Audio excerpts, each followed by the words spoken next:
butt to wall straddle leg lifts are a really nice strengthener for our hip flexors, which is helpful for us. We want to be able to lean farther forwards in our forward fold or do things like straddle inverts in the air.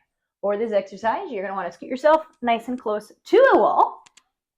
If you've got hamstrings or hips that are on the tighter side, you can start with your butt a couple inches away from the wall, opening your legs into the straddle.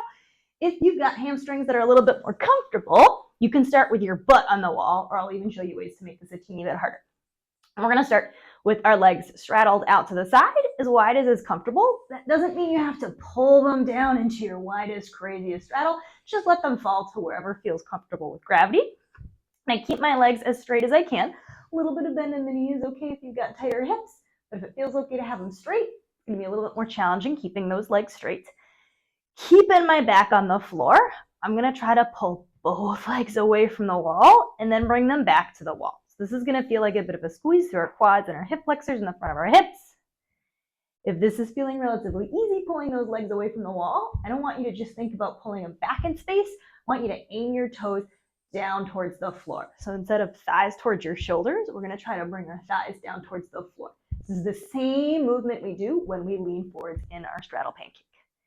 Aim for 8 to 12 leg lifts with both legs. If you're someone on the flexier end of the spectrum, we can make this a little bit more challenging by placing a foam roller or some yoga blocks under our back. And the purpose of adding a prop is to help our low back arch a little bit. That way we're not going to round and cheat this movement and make it come from our abs. So I'm going to have my roller kind of in the back of my ribs or my mid-back. So you see I've got this nice arch on my low back. I don't want the roller to be so low that I'm stuck compressed by my legs or so high that I still get to round that low back and cheat. It's going to be somewhere kind of in our mid-back, giving us a little bit of an arch. So when we're in our straddle position, it's going to feel a lot harder to take those legs off of the wall while we are in this arch position. If you liked this video and you're looking for more free flexibility training advice, there's a lot more where that came from on my website, where I regularly post blog posts with stretching tips, as well as detailed stretch breakdowns like this video. You can check it out at DannyWinksFlexibility.com.